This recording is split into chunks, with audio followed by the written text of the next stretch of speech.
You are watching The New American Media. You are listening to The New American Media. All right, that was pretty quick. If you're listening live, that only took seconds. If you're listening after the fact, this should be a brand new segment. And if you're finding it after the fact on YouTube, please subscribe, youtube.com/The New American Media. I am Brian Engelman. I am your host, and this is part of thenewamericanmedia.com. So check out our homepage over there and follow us on Twitter at American_media_. If you are savvy enough to seek us out and find us, discover us, and like our Facebook page, kudos to you. We want to thank our two guests who are joining us today. Blake, the eccentric Walley. Blake is a radio host, a blogger, a general rabble-rouser. You can find Blake. His homepage is eccentricperspective.com. You can sign up for his podcasts on iTunes if you search Eccentric Perspective, and you can hear him on freedomizerradio.com every Monday, Wednesday, Thursday from noon to 1:30 p.m. Pacific. Blake, welcome back, sir.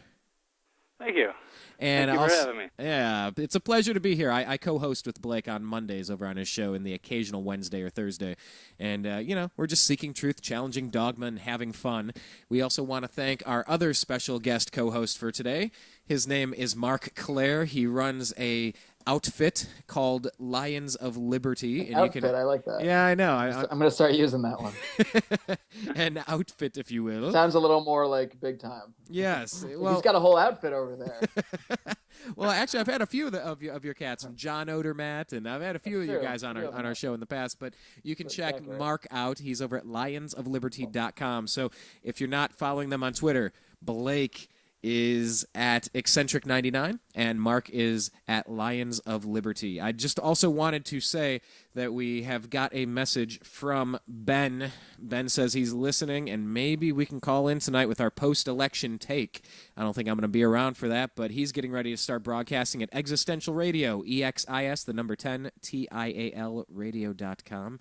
Go ahead, check him out there. So let's get into this. Who wants to set us up with the David Patraeus story? Who has one of these pulled up in front of him? I have one, but I'm wondering, Blake, you have something in front of you?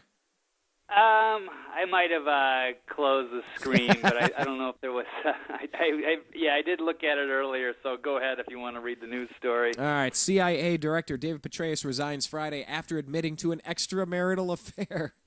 What in the world does this have to do with Benghazi and Libya Gate? A freaking affair? You have got to be kidding. Sorry, I don't know if I can even get through this story, but I'm going to try. No, I'm thinking the same thing. Go ahead. This is an affair with his biographer that was revealed over the course of an FBI investigation, Fox News has learned. Okay, so the FBI is investigating an affair, but they're not investigating Benghazi. You've got to be kidding me. The FBI had investigating an unrelated and much broader case before stumbling on the affair. Sure. Is anyone going to tell us what this much broader case was? Because they're investigating the head of the CIA. Is this something we should know? Could it be Benghazi Gate? It all seems very odd. Yeah. Okay. So this isn't the fact that in order to serve in positions of power like this, you have to have enough blackmail on you so that you don't step out of line and you bow to the puppet masters and you do as you're told and you're a happy little sheeple and you just do as you're told. You don't want to step out of line. Fox News has learned that during the course of this broader investigation, the name of biographer Paula Broadwell. And it's a broader investigation. Find a synonym, right. Fox News. Sorry. Anyway, Paula Broadwell came up. The FBI followed this lead and in doing so uncovered his affair with her. The FBI for some time is concerned that perhaps Petraeus was some sort of victim, but there has been no evidence discovered to back up such concerns. Broadwell co-wrote Petraeus' biography. Wait for it. What's the title of the biography that Broadwell helped co-write?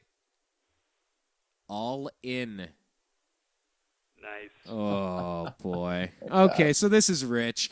Who's writing this stuff, man? Yeah, I know. All right, let's Blake. Let's start with you first. What spidey senses start tingling when you hear a story like this?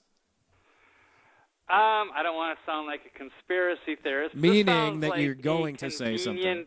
Yes, a convenient excuse to maybe disappear amongst the big fallout over the Benghazi scandal. But maybe I'm just crazy. I don't know. One of the big scandals, of course, he was one of the people that they were pointing fingers at because, well, there was a CIA annex that we all heard about later. Well, not in the liberal media, of course, but yeah, there was definitely a lot of CIA involvement in this, and of course, he's the head of the CIA, and then now all of a sudden he's going to step down because of an affair? Are you kidding me? Now, here's my question. Here's my question, and I'll spin this over to you, Mark. If and it kind of reminds me, I just talked with Zach Barris about Lakers coach Mike Brown getting fired 5 games into the season. If you're gonna get rid of your coach 5 games, then why didn't you do it in the off season? If you were ready to pull the trigger and cut the cable with somebody 5 games into a season, why didn't you do it in the off season? And if David Patraeus had this hanging over his head, why didn't he just resign? Because I'm hearing reports that he wanted to say things, that he was looking forward to testifying, and that he's clashed over this. I'm still trying to confirm all this information, but Mark, it says here that this move comes amid the unfolding controversy surrounding the attack on the U.S. consulate in Libya. Scrutiny has fallen on a range of agencies, including the CIA, and the director had been set to testify at the hearings next week. He is no longer expected to do so, but Petraeus in his resignation message cited strictly personal reasons surrounding the affair. What are your thoughts on all this?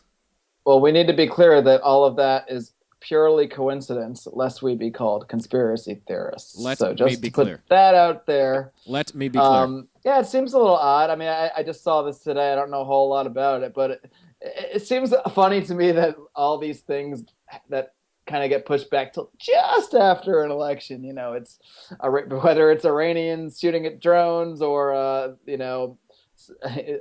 CIA director having to suddenly step down because of a weird affair with his biographer writing All In. I mean, it all seems like a really, really bad movie. And living out here in Hollywood, we see a lot of bad movies for sure. But this attack in Libya, CIA operatives as well as State Department staff. You have a situation where the president was out there blaming a video, and Hillary was blaming misusing the First Amendment, which you cannot do because you're allowed to be a jerk under the First Amendment. And it's shocking because it seems like there's a bit of a backlash right now, and it seems like there's an internal power struggle. But Blake, let me ask you. This seems like a much bigger piece of the puzzle, how the dinosaur media, because I'm going to have to start boycotting all of this crap anymore. I cannot do consume. it, baby. Cut the cord. Yeah, I did it a couple years ago. No cable flows into this household. Yeah, but I'm better off for it. I know, but to be the new American media, I have to learn how to finish destroying the old American media. I mean, I'm sure they're going to do it on their own, but I want to be the comet ending the dinosaurs. I don't want to wait and try to outrun them, let's just finish this off. But Blake, is this part of a much bigger problem with the media? They're not really identifying truth and being our protector and the watchdog. They're becoming lapdogs, and they have been for a while, especially under this president. Oh yeah, and no time ever was it more apparent than over this Benghazi scandal. This is an absolute bombshell. It's a story that could be bigger than Watergate, and it happened to the fallout happened to take place just a few weeks before the election, and you saw the way the media just refused to handle it, refused to talk about it. The only one that was talking about it was Fox, and they don't really have a lot of credibility anyway. So it was a travesty that the media would keep the general public in the dark. A lot of the people that look up to the media, the Huffington Post or MSNBC or CNN, NBC, whatever, were left hanging. They didn't know a lot of the things, and it was clear that it's partisan politics, and that they're basically in bed with the parties now. And it's shameful that they won't protect the people from corruption, which is what I think that the media was supposed to do in the first place. And for them to just not cover a big issue because it would affect their guy and cost them the election was a real dark day for the media. And I know we covered this a couple weeks ago, calling it the day the liberal media died because by the way, they refused to cover it. It was, by the way, we called it that, set to Don McLean's American Pie. the day Right. the liberal media died. So And start singing it. in the day that the emails first leaked out from Benghazi, it was a huge story. Obviously, it turned out that the White House was lying. They knew about the attacks. And then you flip on MSNBC or you look at Think Progress or any of those news feeds, and all you saw was Richard Murdoch, that goofball, wacky, social conservative nut from Indiana, and his stupid, comments about rape, pregnancies, and this and that. And it was just, it was a shame, and I don't even know where else to go with that. I mean, what do you say? Yeah, the media has been a real letdown. It's clear they're bought and paid for. They're in bed with the parties. It's about, it's all about the money now. So they can't be trusted. Well, I don't know. Mark, you said that you cut the cord, you cut the cable literally, and so that none of that toxicity flows into your house. Why is it that you only get your news from the New American Media now? What? I only go to your website, actually. That's it. It's my only source. No, but you said you've given up on all of it altogether, Yeah, and a lot of people are. It seems like, but I think still really they after vote for the Barack Obama for another 2008 term. election, when I first really got involved with the Ron Paul campaign Right. and followed everything going with that. And it just made me, I mean, I already was kind of, leaning in the way of saying this is a joke, but I still, watched it or what have you. But I remember like in the debates, they would have these polls, these like text message polls and all these polls, and Ron Paul would win every single one, but it would be like 80% to like, and everyone else had like 2 or 3. And Sean Hannity would be there like claiming that Ron Paul people were like hacking cell phones, like we're all like on the wire and having like different like burn phones and somehow like rigging all these numbers in some elaborated scheme. It just seems so ridiculous when it's obvious that, it's not that Ron Paul has 80% of the support of the population, not even close, but it's obvious that the young people and the people that are, getting more of their information from the internet, that's how the Ron Paul campaign took off, was just by internet videos. I mean, it's not like the media was promoting him. It's so clear that the media is attempting to suppress the rest of the population that really only gets their news from there still, which I think is, even though kind of in our little bubble with our age group, we don't realize this, but I still think the vast majority of people turn on the TV at night and that's their news and that's it. That's whether it's Fox News, whether it's MSNBC, whether it's just the nightly news. I mean, I still think a large portion of the population is just doing that. Whereas when I just get my news from the internet, I can go all over the place. I can get international news. I can get domestic reporting. I can look at Huffington Post. I can look at opposing views. I can look at the full spectrum and really make informed decisions for myself on what I think is going on, as opposed to just being spoon-fed this trash, this propaganda constantly. Well, speaking of trash, this election is now behind us, and we got to deal with the results of it. And in a way, it's probably good that these conservatives who supposedly love liberty and freedom, they're not going to go back to sleep now, thinking, well, our Republican's in, he's the good guy, now everything will be fine. So, I mean, that is the one silver lining there, but we talk about being spoon-fed stuff and all of the dinosaur media tactics so that they can manipulate these campaigns. There's also a story that there was an attack from Iran, or Iran, however you choose to say it, that a drone was shot down, but nobody heard anything of this last week.